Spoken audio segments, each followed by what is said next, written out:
Nah, ini dia yang mulutnya pedas. Apa sih? Tuh, kan bener? Pasti pesennya Ayam spicy McD ya?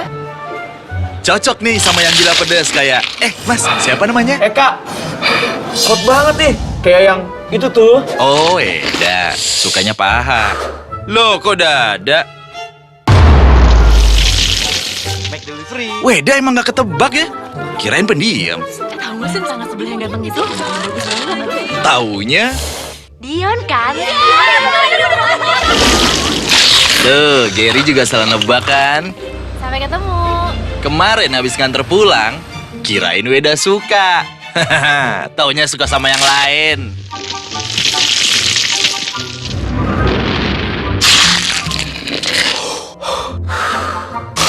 Yang pedes memang suka bikin kejutan. Cobain kejutan pedesnya ayam spicy McD. Hanya di McDonald's. Perkenalkan, nama saya Muhammad Robi Renaldi Alfariji. Kelompok kami akan menjelaskan ekuitas merek dari perusahaan McDonald. McDonald adalah suatu restoran cepat saji yang memiliki merek yang mengglobal di seluruh dunia. Namun, banyak pesaing jenis bagi restoran siap saji McDonald seperti Kentucky Fried Chicken, Airway, dan Texas Fried Chicken. Sehingga para pelaku bisnis perlu mempertimbangkan keputusan tentang apa yang harus dilakukan agar dapat memenangkan persaingan, salah satunya dari ekuitas merek. McDonald adalah salah satu rantai makanan cepat saji paling populer di dunia yang terkenal terutama untuk hamburger mereka. Restoran McDonald pertama diresmikan pada tahun 1948 di California oleh dua bersaudara, George dan Maurice McDonald. Namun, pada April 1954, itulah McDonald memulai pertumbuhan dan kesuksesan eksponensial mereka ketika Ray Kroc menemukan McDonald restoran dan mengusulkan untuk membantu kedua bersaudara waralaba mereka restoran. Dalam 6 tahun, Kroc membangun 100 restoran McDonald. Pada tahun 1961, itu McDonald bersaudara akhirnya setuju untuk menjual franchise mereka ke Kroc harga $2,7 juta, dan dia mendapatkan berbagai reformasi yang diinginkan seperti mendesain logo, membuat file maskot, dan memperluas menu. Selain itu, Kroc mengembangkan promosian merek McDonald, membangun citra merek yang dapat diakses untuk semua orang, dan ramah model makanan cepat saji masih ada sampai sekarang di restoran McDonald. Setelah Ray Kroc meninggal, McDonald terus berkembang dan membuka lebih banyak restoran. Akhirnya, menjadi bisnis yang dikenal saat ini. Pada tahun 2016, waralaba menjadi desain ulang signifikan pertamanya, mengadopsi yang lebih modern, lugas, dan estetika. Anehnya, menurut Chef Kemoy Yoichi 2019, hari ini McDonald beroperasi di lebih dari 100 negara dan menjalankan lebih dari 3.600 restoran. Namun, McDonald's bukanlah jaringan restoran terbesar di dunia. Gelar itu diberikan kepada Subway, pesaing utama McDonald, karena pertumbuhan mereka yang cepat. McDonald telah berhasil mengembangkan citra merek dari waktu ke waktu. Itulah mengapa tulisan ini berusaha memahami dampak masalah paling signifikan McDonald pada reputasi merek mereka dan mengevaluasi perilaku konsumen sebelum dan sesudah masalah tersebut. Logo McDonald berdasarkan sertifikat pada merek waralaba identitas di seluruh dunia. Logo restoran dapat dikenali dari berbagai orang, perbedaan latar belakang, budaya, dan geografis lingkungan. Pada tahun 2002, Research International mensurvei 7 orang di 6 negara, dan hasilnya menggambarkan bahwa 88% orang dapat mengidentifikasikan logo McDonald dibandingkan dengan 54% yang dapat mengenali simbol salib Kristen. Selain itu, logo McDonald berakar pada sejarah dan strategi pemasaran. Sebenarnya, logo yang dibuat oleh Ray Kroc terbuat dari dua lengkungan emas berbentuk huruf M yang juga mengingatkan kita pada kentang goreng dengan warna kuningnya. Logo tersebut mewakili lengkungan emas dari restoran pertama yang diwaralaba oleh Ray Kroc. Nama saya Ria Kautsar. Jadi, evolusi merek McDonald tidak dapat didiskusikan tanpa menyebutkan maskot yang terkenal, Ronald. Sangatlah terungkap untuk memeriksa McDonald menciptakan Ronald si badut. McDonald memahami di awal sejarah mereka bahwa anak-anak senang datang ke restoran McDonald dan menikmati keramahan serta orisinalitas restoran tersebut. Ronald adalah cerminan dari pengalaman McDonald. Badut biasanya dikaitkan dengan kegembiraan, hiburan, dan karakter yang ramah anak. Dengan pemikiran ini, McDonald melihat Ronald sebagai kesempatan untuk mendapatkan hati anak-anak dan menjaganya seumur hidup. Jika McDonald ingin menjangkau emosi dan kepekaan anak-anak dengan maskot, badut tampaknya menjadi pilihan yang paling tepat. Iklan restoran dan pengemasan dan lainnya, Ronald si Badut adalah alat pemasaran yang sukses, meningkatkan penjualan McDonald sebesar 30% relatif cepat. Hampir 40 tahun setelah perkenalannya, Ronald dikenal luas oleh anak-anak, namun Badut juga dapat memiliki penampilan yang jahat, dan pada tahun 2014 McDonald memutuskan untuk menghentikan Ronald dan memperkenalkan maskot baru mereka, yaitu Happy. Terkait masalah Ronald, McDonald merespon dengan mampu menerima kritik konsumen dan mengubah pendekatan badut dengan melibatkan maskot terkenal dengan nilai lebih etis.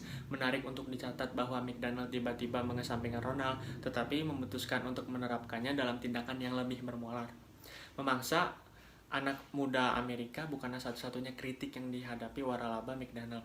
1 tahun kemudian, film dokumenter yaitu Super Size Me mengaitkan eksperimen pembuat film Morgan Superlock yang hanya makan makanan McDonald selama 1 bulan, yang menggambarkan penurunan bentuk fisiknya. Film dokumenter tersebut mendapat liputan media yang substansial, dan proses hukum terkait film dokumenter tersebut dengan epidemi obesitas. Sebagai akibat dari kritik tersebut, McDonald memasuki krisis, menghadapi tantangan yang mungkin paling signifikan sejak didirikan. Terima kasih.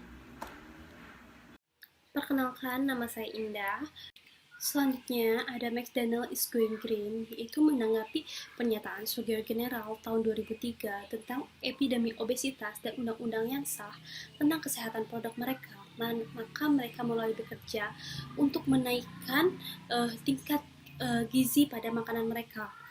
Juga kriteria gizi pada makanan mereka dengan mengurangi jumlah kalori, yaitu di bawah 600 kalori. Dan juga Julian Brown berkata sebagai ahli diet McDonald, dan juga dia sebagai ahli gizi McDonald, juga sebagai seorang ibu, ia berkata bahwa ia berharap bahwa McDonald itu akan memberikan dampak positif terhadap keluarga-keluarga yang berada di dunia. Selain itu juga, McDonald berinovasi pada terhadap logonya, yang mana logonya itu tadinya berlatar warna merah dan berwarna kuning. Sekarang logonya berubah dengan latar berwarna hijau, yang artinya hijau itu lebih beridentifikasi terhadap alam atau lingkungan. Serta McDonald sekarang mengurangi tingkat polusi, yang mana ia sudah tidak menggunakan bahan bakar fosil. Juga ia menggunakan truk yang tidak terlalu berpolusi, dan juga ia mendaur ulang minyak goreng yang telah ia pakai. Selanjutnya ada bauran pemasaran atau marketing mix dari McDonald ini sendiri. Yang pertama itu ada produk. Meskipun penjualan McDonald itu terkenal dengan produknya seperti hamburger, terus kentang, Coca-Cola, ayam, seperti itu, namun McDonald juga ingin memiliki inovasi yang terbaru. Dengan ia berinovasi dengan mengeluarkan kopi. Dia terinovasi dengan perusahaan Starbucks, yang dimana konsumennya suka dengan kopi, terus datang terus menerus, minat terhadap kopinya itu tinggi. Juga pada tahun 2003, ia mengeluarkan MC Cafe, yang mana pada tahun 2003 itu idenya sangat luar biasa suksesnya, karena 15% dari total penjualan mereka yang mereka hasilkan. Juga untuk pelanggan saat ini, ia bisa membeli berbagai macam produk, seperti produk untuk kopi, terus produk untuk menu sarapan seperti nasi uduk, bubur yang ada pada McDonald saat ini. Juga makanan untuk anak-anak yang selalu dibarengi dengan mainan-mainan untuk anak-anak, sehingga anak-anak mau gitu minat terhadap produk McDonald itu tersebut. Lalu ada makanan penutup, juga ada sandwich. Terus McDonald telah menggunakan pengembangan produk sebagai strategi insentif untuk pertumbuhan dan menambahkan produk baru dan memvariasikan produk mereka untuk minat pasar dan meningkatkan pendapatannya. Selain itu, dengan rangkaian produk yang luas, para pemimpin makanan cepat saji dapat mengurangi ketergantungan mereka pada produk yang jumlahnya terbatas. Saya akan menjelaskan marketing mix yang digunakan oleh McDonald's. Salah satunya yaitu ada price.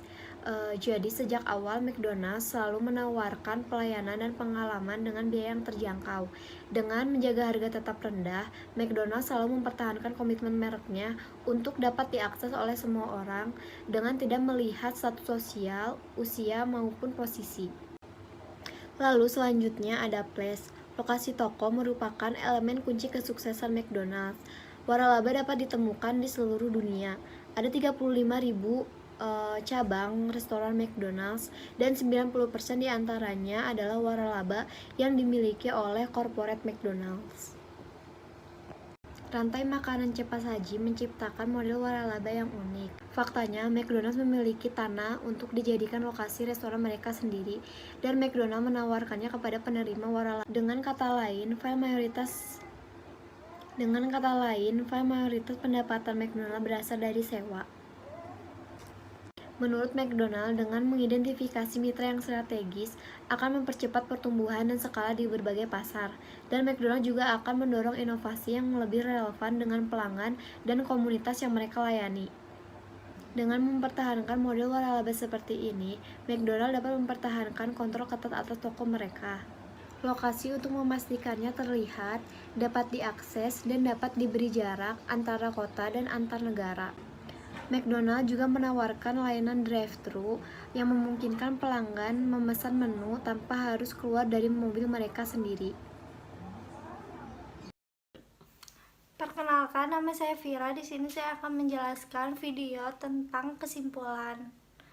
Nah, selama bertahun-tahun, McD telah berhasil memodernisasi simbol, desain, portofolio produk, dan strategi pemasarannya, mempertahankan citra yang bersahabat dan pengalaman makanan cepat saji yang dapat diakses.